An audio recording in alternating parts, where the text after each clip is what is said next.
Ça fait quasiment 9 ans maintenant que vous avez plus entendu parler de La Momie suite à son beat sévère avec Tom Cruise pour lancer le Dark Universe de chez Universal. Alors forcément, quand j'ai vu que ces derniers voulaient relancer la franchise chez Blumhouse, qui plus est avec Lee Cronin, le réalisateur qui a réussi à relancer Evil Dead en 2023, j'étais curieux et surtout prêt à lui donner sa chance. Alors va-t-il briser la malédiction de La Momie et surtout nous offrir le trauma de toute une génération? C'est ce que je vous propose de découvrir aujourd'hui dans cette critique.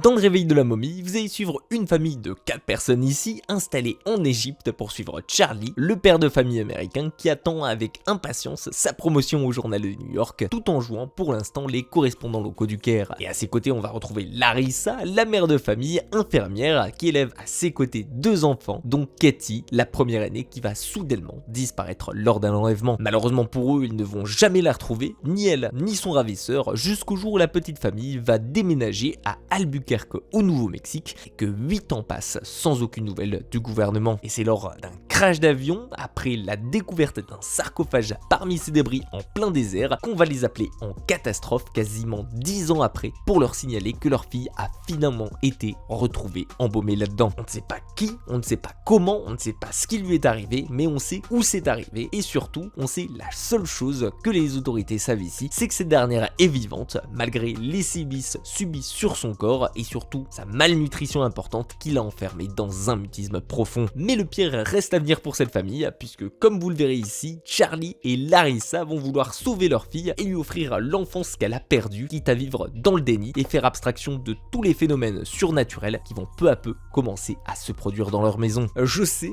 dit comme ça, on voit pas vraiment ce que ça a comme rapport avec la momie, hormis le sarcophage dans lequel on va la retrouver. Et en même temps, j'ai envie de vous dire, vous auriez totalement raison ici, car c'était un petit peu le même feeling concernant sa version d'Evil Dead. Fallait plonger un petit peu plus dans ses entrailles afin d'en comprendre l'ampleur. Et bah ici c'est un petit peu le même schéma qu'il va nous répéter avec le réveil de la momie, puisque si je suis totalement honnête avec vous, on va plus faire face ici à un remake de l'exorciste totalement inattendu, mélangé à quelques éléments faisant fortement penser au premier Conjuring, notamment vous le verrez dans l'utilisation de ses décors et de la maison, le tout associé à une pointe d'ambiance malaisante digne d'Ari Aster et de son fameux Hérédité. Vous le verrez, son mélange est plutôt explosif et surtout hyper important ici. Et plus vous allez plonger dans l'horreur de ce nouveau film, plus vous allez apprécier son nouveau schéma qui prend peu à peu vie sous nos yeux à base de mélange d'enquête et de surnaturel, saupoudré de gore et de trash quand il le faut. Je vous le cache pas, on va avoir un malin plaisir à suivre cette enquête à distance depuis les bureaux de la police du Caire, tout en suivant la piste du détective Zaki, interprété par Meika Hamaoui, que vous reconnaîtrez sûrement pour son rôle dans Moon Knight, ou bien depuis l'intérieur de la maison, en suivant notre père de famille tenter de déchiffrer des incantations en ancien égyptien, mais je vous rassure tout de suite, Lee Cronin ne va pas s'arrêter là, et même il ne va pas s'arrêter du tout, puisque si vous avez vu sa version d'Evil Dead en 2023, vous savez que le mec va parfois bien trop loin dans ses idées, sans même jamais savoir s'arrêter, et surtout, vous savez combien il faut avoir l'estomac accroché devant ses créations. Oubliez donc Brendan Fraser et la trilogie Bon Enfant des années 2000 ici, pour accrocher votre ceinture, prendre votre cacheton anti-stress et surtout préparer votre meilleur saut à vomi à vos côtés. Tant cette nouvelle formule va faire mal aux tripes là où elle passe et tant on sent que Lee Cronin a eu carte blanche des studios pour rentabiliser le mot horreur dans film d'horreur. Et je sais que en tant que fan d'horreur, on a souvent tendance à nous fournir un film en nous le marketant comme le meilleur film d'horreur de tous les temps, ou bien comme le film le plus terrifiant depuis l'époque de Conjuring, et je vous rassure, j'en ai totalement conscience. Et moi-même, la plupart du temps, ça me fait chier que la plupart des studios nous vendent toujours leur prochain film d'horreur comme le nouveau Messie. Parce qu'en général,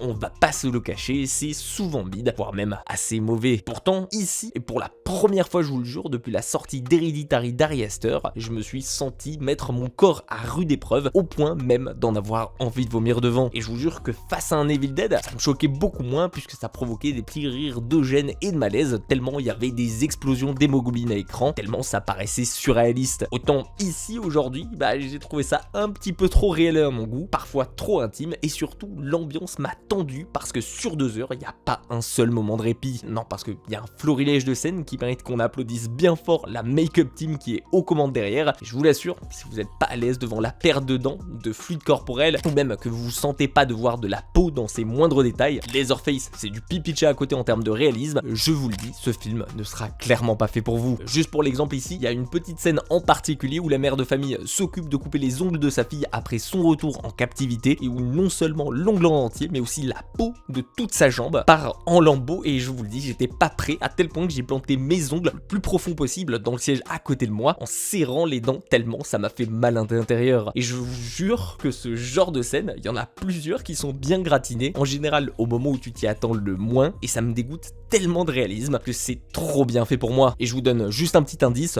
comme ça, corde vocale. Voilà, c'est tout ce que je dirais, mais il y a une autre scène encore pire que ça. Et puis encore, si ce n'était que ça, non parce que comme je vous l'ai dit, il n'y a pas que le gore ou l'enquête policière qui compte et qui fonctionne ici, mais il y a aussi les décors qui jouent beaucoup. Par exemple, la maison qui joue son rôle à part entière ici, et qui au fur et à mesure qu'on avance dans le film va commencer à pourrir depuis l'intérieur, et elle est remplie de passages secrets, je vous vois venir. Bien encore, il y a toutes ces scènes impliquant Cathy, possédée par ce qui est en elle, qui va faire souffrir le reste de la famille sans que ses parents puissent jamais le remarquer. Je vous donne un autre petit indice, enterrement. Voilà, je n'en dirai pas plus, mais cette scène m'a dégoûté. De ce côté-là, j'ai eu un petit peu le feeling que j'ai retrouvé de l'époque de Conjuring 1, que ce soit en vivant à cette côté de cette famille tout ce qu'elle va vivre, et en voyant ce qui se passe dans leur maison, du côté des idées originales et de la mise en scène qui est utilisée ici, j'ai vraiment eu les flashbacks de l'époque du Prime de James Wan. Franchement, je vous le dis, pour ce qui est de la recherche au niveau de l'histoire, dans le travail fourni par les décors, création de l'ambiance, sur la recherche pour le démon, ou même sur tout ce qui est lié à sa malédiction, du fait que à la fin du film on y croit totalement, le côté make-up et ses effets pratiques qui vont vous dégoûter ici, ses inspirations et ses hommages pour recréer certaines scènes façon Hérédité, L'Exorciste ou bien encore Conjuring 1, et pour son ambiance hyper bien travaillée et qui nous fout les frissons, et surtout pour son troisième acte qui va à 100 à l'heure en défonçant tout sur son passage. Je vous le dis, pour moi c'est un grand oui, et je le sens, ce film va encore me marquer pour les semaines à venir. Et pour tous ceux qui se le demandent ici, certes, Laia Costa et Jack Reynor fonctionnent très bien en tant que couple principal, celle qui m'a le plus bluffé ici, c'est Nathalie Grace dans son rôle de Cathy. Je vous l'assure, sa prestation à son âge pour un film d'horreur, elle est tout bonnement insane, à tel point je vous jure que ça mériterait limite d'être nominé aux Oscars dans les seconds rôles. Mais bon,